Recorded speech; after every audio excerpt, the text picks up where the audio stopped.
امام حسین کی شہادت کے بعد جب آل رسول کو قید کر کے امام حسین کے سر کو کاٹ کے نیزے پہ بلند کر کے شام کی طرف لے جایا گیا تو جہاں جہاں سے یزید کا قافلہ گزر رہا تھا لوگ پوچھ رہے تھے کہ یہ کس کا سر ہے اور یہ بیبیاں کون ہیں۔ جس کو بھی معلوم ہو کہ یہ رسول اللہ کا خاندان ہے تو ہر کوئی دل ہی دل میں ان ظالموں پہ لعنت کرتا رہا اور کوشش یہ تھی کہ یہ لعین ہمارے شہر نہ رکے۔ تو ویسے ہی چلتے چلتے جب یزید کا قافلہ شہر کرتان تک پہنچا تو وہ لوگ پہلے سے ہی باخبر ہو چکے تھے کہ فوج یزید نے اللہ کے رسول کے نواسے کو قتل کیا ہے، آل محمد کو قید کیا ہے، تو انہوں نے اپنے شہر کے دروازے بند کیے ہوئے تھے۔ قافلہ شہر کے باہر رک گیا اور درخت کے سائے میں یزید کے سپاہی سونے لگے۔ جب رات ہونے لگی تو راہب قریب آتا ہے اور دیکھے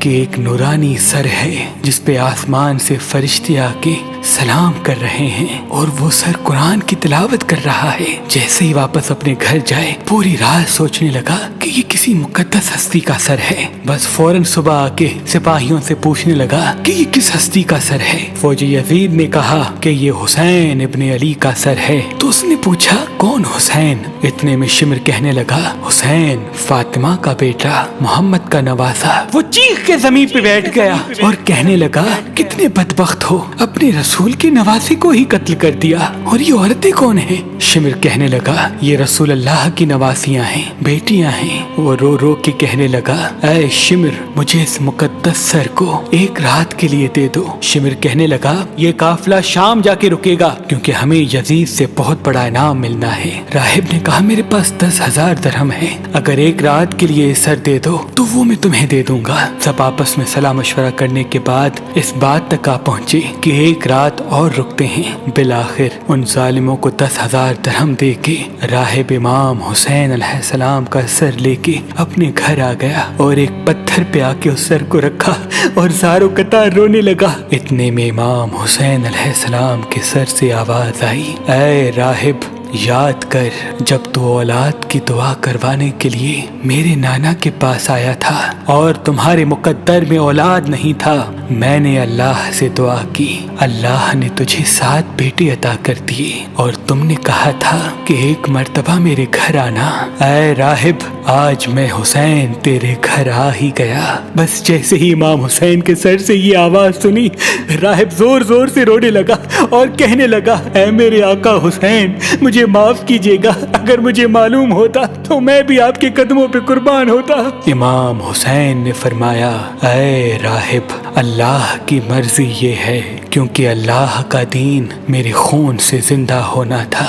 پوری رات وہ مولا حسین کے سر سے گفتگو کرنے لگا۔ جب صبح کا وقت قریب آیا تو راہب نے سوچا کہ میں مولا حسین کا سر واپس کیسے کروں۔ تاریخ نے لکھا وہ جو 7 بیٹے امام حسین کی دعا سے ملے تھے ان میں سے ایک بیٹے کا سر قلم کر کے شمر کے پاس لے گیا۔ شمر نے جیسے ہی سر کھول کے دیکھا تو کہنے لگا یہ حسین کا سر نہیں۔ وہ واپس آیا، دوسرے بیٹے کا سر قلم کیا، انہوں نے وہ دیکھا، پھر کہا یہ حسین کا سر نہیں۔ ایسے کرتے کرتے راہب نے امام حسین کے عشق میں اپنے 7 بیٹے قربان کر دیے۔ جب آخری بیٹے کا سر شمر نے دیکھ کے یہ کہہ دیا کہ اے راہب تو وعدہ خلافی کر رہا ہے، اگر حسین کا سر نہیں دیا تو ہم تیرے پورے خاندان کو قتل کر دیں گے۔ بس جیسے ہی واپس اپنے گھر پہنچا تو امام حسین کے سر سے آواز آنے لگی اے راہب اپنے سارے بیٹوں کے سر ان کے جسم کے ساتھ رکھو، اللہ کے کرم سے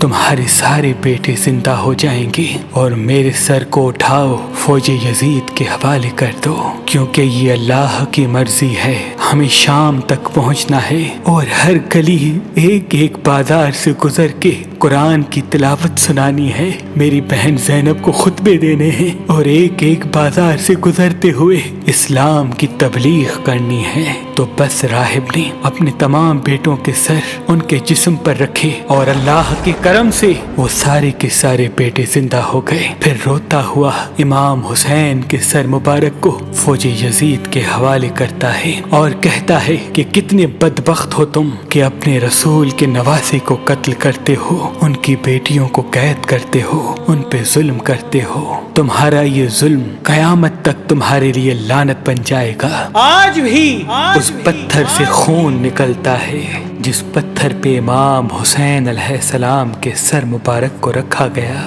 کیونکہ شہید کبھی مرتا نہیں اور خون ناحق کبھی چھپتا نہیں، خون ناحق کبھی چھپتا نہیں۔